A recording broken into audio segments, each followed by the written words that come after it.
अनेकदा आई-वडील रागाच्या भरात आपला अपमान करतात.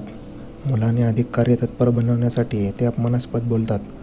आई-वडिलांना केलेला अपमान सहजरित्या सहन केला पाहिजे, कारण हा अपमान कधीही तुमच्या आत्मसन्मानाला इजा पोहोचवण्यासाठी नसतो, तर तो तुम्हाला परिस्थितीशी लढायला शिकवण्यासाठी असतो. आई-वडिलांनी केलेला अपमान तुम्हाला जीवनातील परिस्थितीशी लढायला शिकवतो. बरेच लोक आई-वडिलांनी केलेला अपमान मनाला लावून घेतात आणि त्यांच्यावर रागाला येतात, पण हे असे करणे चुकीचे आहे.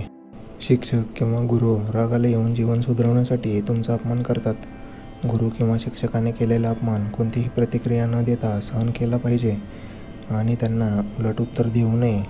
आई-वडील किंवा गुरु यांचे कटू शब्द जीवनातील सत्य आणि कठीण परिस्थितीची जाणीव करून देतात. या दोघांचेही जीवनात मार्गदर्शन आणि भविष्य घडवण्यासाठी मोठे योगदान असते.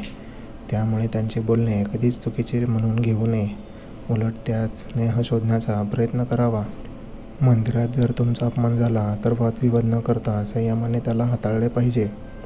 देवस्थानी अपमान सहन करणारे आणि वादविवाद न करणाऱ्यांना देवदेवतांचा आशीर्वाद प्राप्त झालेला असतो.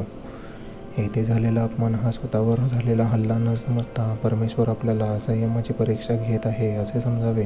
जो तुमचा अपमान करतो त्याला मंदिरात येण्याचे प्रयोजन समजले नाही आणि मंदिरातील शांतीला तो स्वतःच्या जीवनात स्थान देऊ शकत नाही, पण तुम्ही या पवित्र ठिकाणाचा सन्मान केला पाहिजे.